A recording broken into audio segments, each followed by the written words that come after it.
Bom dia, pessoal. A leitura de mais uma leitura, tá? Vamos então agora para João capítulo 6. Aqui fala a Páscoa do Pão da Vida, nova oposição à revelação. Aqui diz a multiplicação dos pães. E aqui diz: com a ajuda de Deus, vamos fazer a leitura. Depois disso, passou Yeshua para outra margem do mar da Galileia, o Tiberíades. Uma grande multidão o seguia, porque tinha visto os sinais que ele realizava nos doentes. Subiu então Yeshua a montanha e aí sentou com seus discípulos. Estava próximo a Páscoa, a festa dos judeus. Levantando Yeshua os olhos e vendo a grande multidão que ele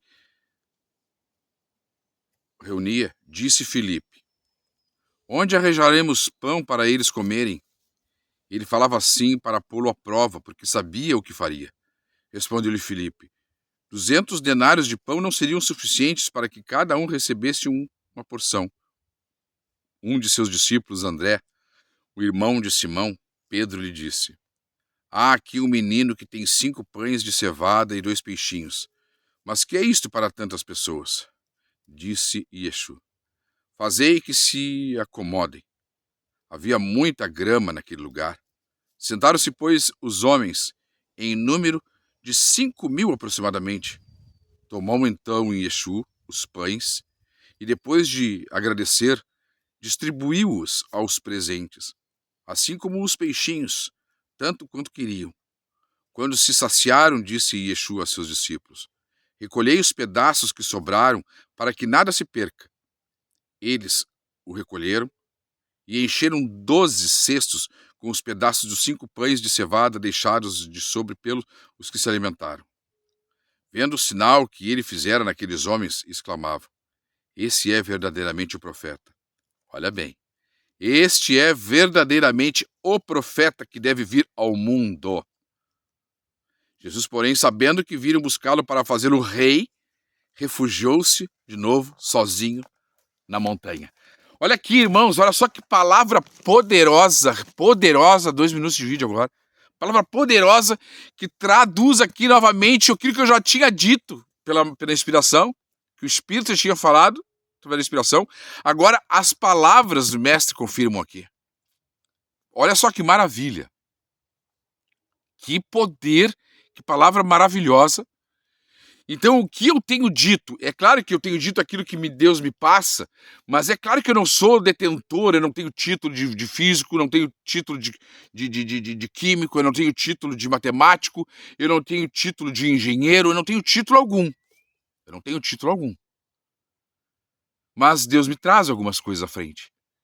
E eu sempre fui muito aberto à possibilidade de tecnologia que Deus tem acesso, tendo em vista que nós, criaturas de Deus, desenvolvemos engenhos e tecnologias para N funções, N coisas, quanto mais o Criador de todas as coisas e o nosso próprio Criador, qual tão alta seria a sua ciência? E é sempre o que eu tenho dito nos meus vídeos, nas minhas pregações.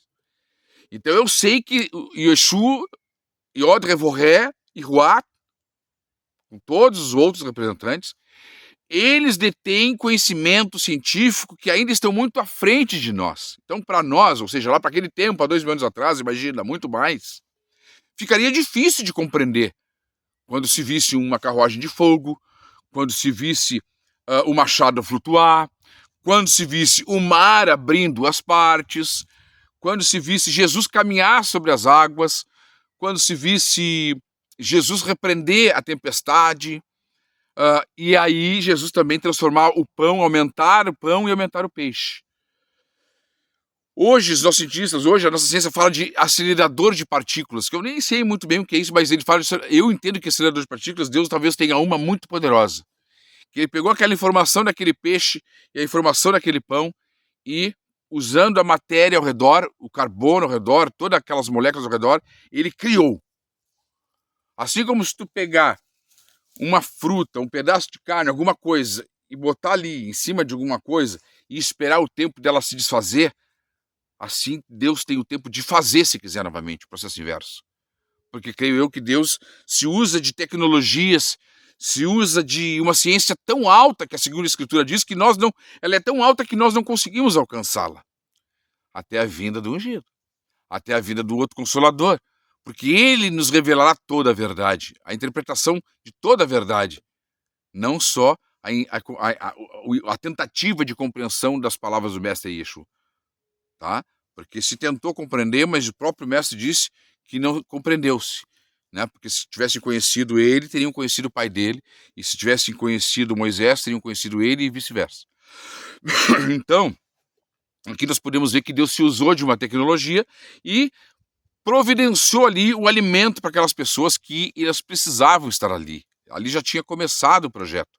Assim como eu estou começando um trabalho com vocês, e se nós cresceremos juntos, assim foram com eles também. Eles começaram um trabalho, começaram uma visão, começaram uma compreensão, um trabalho, e acreditaram naquilo ali, e as pessoas foram se interessando naquilo ali, e foram se compartilhando, foram se ajudando, foram se fortalecendo naquele trabalho de anúncio e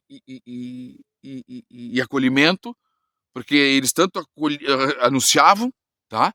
Eles tanto anunciavam aquilo que eles estavam vendo, mas eles também acolhiam da parte do Pai mais condições para continuar anunciando. Porque eles viam cada vez mais sinais, eles viam os prodígios, e eles viram a interferência de uma ciência desconhecida para eles agindo em favor deles. Então isso é maravilhoso, tá? Então aqui a gente pode entender o seguinte, ó. Que Deus fazendo tudo isso, alguém se levantou no meio da multidão e disse, ó, este é o profeta que tinha que vir ao mundo. Porque olha os sinais que ele faz. Lembra que eu tinha dito no outro vídeo que o pai honrava o filho? Como que o pai honrava o filho? Porque o filho estava em consonância com o pai. E aqueles pequeninos que vinham ao filho pedindo, suplicando, ele, ao impor as mãos, o pai operava os sinais. Era fácil, Jesus fazia a parte dele, que era obedecer ao pai, honrar ao pai e obedecer de pôr as mãos como testemunho de Deus sobre a vida daquela pessoa. E Deus fazia a parte dele, que era, na espera da obediência do filho e da aprovação do filho, ele honrar o filho com o seu poder sobrenatural na vida de outras pessoas que precisavam experimentar estas coisas. Para quê? Para que ao experimentarem estas coisas sobrenaturais, elas se fortificassem, elas se fortalecessem naquilo que era suficientemente capaz de fazer dele uma nova criatura, uma nova pessoa, um novo ser humano, renascido, sabe? Iluminado, vamos dizer assim, renascido para a luz. Tá entendendo? Porque ele conseguiu contemplar coisas que, como pode tudo isso? Tem alguma coisa. E aí aquilo impacta na vida dele. E ele muda de ser um ser humano como era para ser uma nova criatura. E aí tudo aquilo que para ele era algo que era como se apenas fábulas, como se apenas coisas que flutuassem, pairassem sobre vossas cabeças, aquilo ali já se tornava um fato incontestável. Porque com certeza quando viram Jesus chamar Lázaro, ó, arreda a pedra. Tira a pedra para mim ali, por favor. E ali eles tiraram a pedra. E eu vou lá e digo, Lázaro, vem.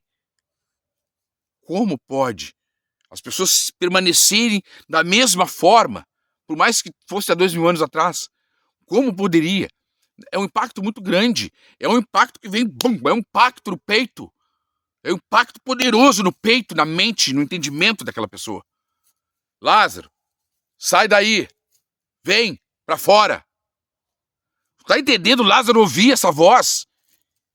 E ele saía todo ali, meio bambalhando, meio sem força, meio anestesiado, meio perturbado, mas ele vai saindo e põe as mãos na caverna assim, e sai assim pra luz assim, e olha a luz assim, sabe? E vê a luz. E aí vai todo mundo atônito. E Jesus diz, tira-lhes a faixa, desata-lhes as faixas. E aquele povo vai lá e vai tirando aquelas faixas, e Lázaro vê a luz do dia e tá vivo ali respirando. Já cheirando mal, mas estava ali vivo. Só faltava um banhinho. Um banhinho ali com sabonetinho da Natura, ou um Febo, Febo Tri, alguma coisa cheirosa, algum aromático. Beleza, tava novo. Então veja bem, como não seria dado um impacto naquela pessoa, pum, aquele impacto no peito, não tinha como ser diferente, não teria como ser diferente.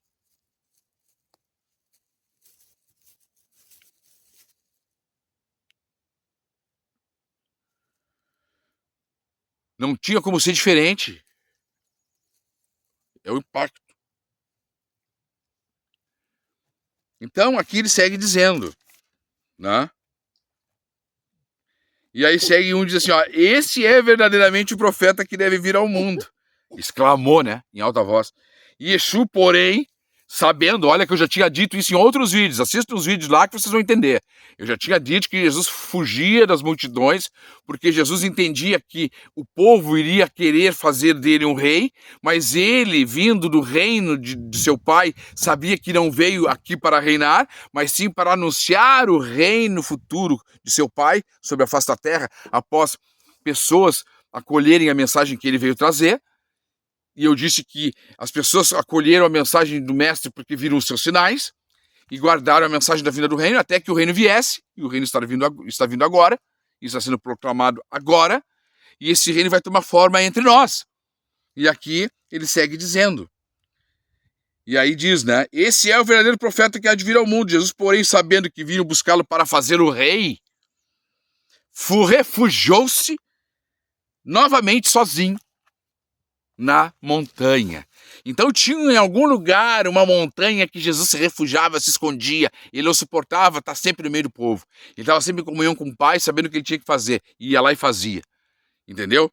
E veja bem, o povo vendo todos aqueles sinais do mestre Yeshua naquele tempo, há 2000 anos atrás, onde se dava-se a ordem e aquele poder acontecia, as pessoas se convertiam e tal, e começaram a guardar a mensagem, a falar do mestre, a falar do reino que ele prometia que viria para a terra, a falar do Filho do Homem que um dia viria para estabelecer o governo, proclamar o governo de Deus em nome de Jesus, ser o Pai o enviador desse Paráclito, e aí esse reino começaria a acontecer na terra, e falaria dos sinais, lembraria das as pessoas naquela época, tudo que Jesus fez há 2000 anos e ninguém entendeu, e aqui ele segue ensinando.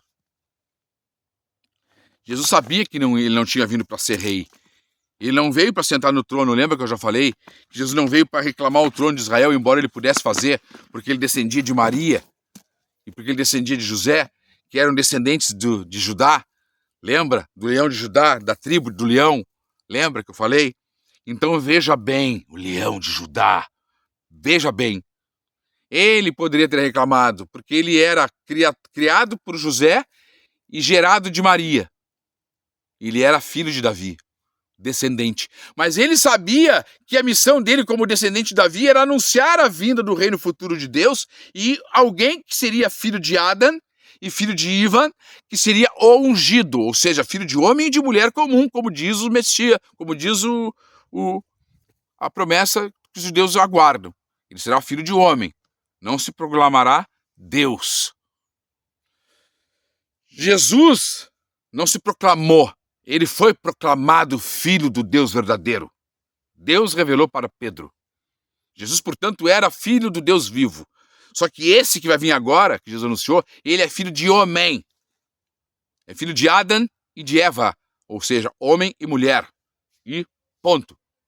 E agora vai acontecer isso, tá? Esse sim, esse ungido, tal como Davi, tal como Saul, ele será ungido para proclamar o reino de Yod Revoré sobre a face da terra. Yod Revoré, né, será proclamado, seu nome, o reino que esse o ungido, Messias, proclamará é o reino de Deus. Mas lembra que Jesus falou agora há pouco? Que quem tem ao Pai tem ao Filho, e quem tem ao Filho tem ao Pai. Então ele virá em nome do Filho, porque é o Pai que vai enviar o outro Consolador em nome do Filho, para honrar o Filho. Levando em consideração que o Filho disse, está escrito aqui que eu já falei, ele disse que veio honrar o Pai. E que ele foi honrado pelo Pai e não por homens. Então o testemunho dele era verdadeiro. Aquilo que ele ensinava era digno de ser ensinado. Porque era Deus que confirmava ele como sendo filho de Deus, e era Deus que confirmava ele como sendo o anunciador da verdade. sobre a vida do reino. Como que ele provou que ele era o verdadeiro anunciador da verdade como um profeta? Porque alguns perceberam isso e ele curava, operava sinais e operava prodígios. E esses prodígios testemunharam a favor de Mesh e Yeshua, porque era o pai que fazia esses prodígios acontecer. Portanto, o pai honrava o filho. Então, sabemos então que ele foi honrado pelo pai, mas não para ser rei. Tanto é que ele não governou Israel, tanto é que ele não reclamou o trono, e tanto é que ele fugiu do povo se escondendo na caverna, na montanha. Então até aqui, irmãos, né, que Deus nos abençoe. Depois nós vamos dar continuidade no Evangelho de João 6, a parte onde fala que Jesus vem ao encontro de seus discípulos caminhando sobre o mar, tá? Então essa é a parte que nós vamos ler depois, tá? Então eu peço que vocês compartilhem, se inscrevam, comentem, tá? Agora, esse terceiro vídeo nós vamos tentar fazer com que eu consiga fazer a tarjeta do Pix aparecer ali. Ajude o Pix, eu mesmo já ajudei com 61 centavos, não lembro quando é que foi que eu mandei já. Nós já temos ali uma receitinha ali de 200 e alguns reais. A Betina também já fez já doou, eu doei, agora talvez doe mais alguma coisa, vou doar sempre que eu sentir no coração. E eu sempre pedindo que Deus me dê as respostas que eu preciso, me abra o entendimento a tal ponto de compreender o que tem sido dito aqui, o que tem sido falado, inspirado, e peço que Deus alcance cada um de vocês, que Deus alcance vocês na sua plenitude, que vocês estejam agora sendo assim, ó, essa onda de amor, essa onda de graça, essa virtude que arrepia o pelo da gente, essa virtude que deixa o pelo assim, ó, quer ver? Que vocês querem sentir a presença do Espírito Santo aqui? Então, Espírito Santo, eu peço que você se faça presente aqui agora, para que eles possam ver, você passar por mim, você tocar em mim, a sua presença estar sobre mim, a sua unção estar sobre mim, mas que essa unção que você tem me dado, Pai, que você alcance a cada uma dessas pessoas agora. E eu tenho certeza que tem pessoas ali agora, que elas estão pedindo com lágrimas nos seus olhos. Eu sei que tem lágrimas nos seus olhos. As lágrimas estão quase se marejando, quase derramando. Deixa derramar. Deixa essa lágrima fluir, deixa essa fonte nova nascer dentro de você, deixa essa fonte lavar você, destrancar você, desobstruir as fontes de água viva que devem jorrar de você, porque foi o que o mestre falou há 2000 anos que deveria ser assim. E eu sei que você está, né, segurando suas lágrimas porque você teme a ausência de alguém. Ausência, sabe? Ausência de talvez relacionado à própria perda. Mas eu digo para você, está escrito ali, foi escrito e foi dito hoje num dos 3 vídeos, os 3 áudios. Aquele que tem a mente, que alcança a mente do Cristo, que alcança a virtude do Mestre, que conhece ao Pai e ao Filho, e, portanto, vai ouvir a voz do Consolador, desse Consolador agora, essa pessoa já passou da morte para a vida. Ela já está em outro patamar, outra frequência. Ela já está na vida verdadeira. Então fique em paz, porque você não perdeu nada, você não se ausentou de ninguém e não é o fim, é apenas o começo, entendeu? Então é isso. Que esse Deus maravilhoso possa alcançar teu coração, confirmar no teu coração aquelas palavras que foram ditas em teu favor. Aceite isso como verdade, como toda a verdade, que ele passou da vida, que ele passou da morte para a vida, entendeu? Quando nós conhecemos Jesus, não se assuste, ele se converteu para Jesus, ele virou crente, não. Ele está virando crente, não. Ele está sendo discípulo do verdadeiro mestre, está conhecendo o verdadeiro mestre, está sendo nova criatura, passando da morte para a vida. Que venha o reino em breve. Amém. Obrigado.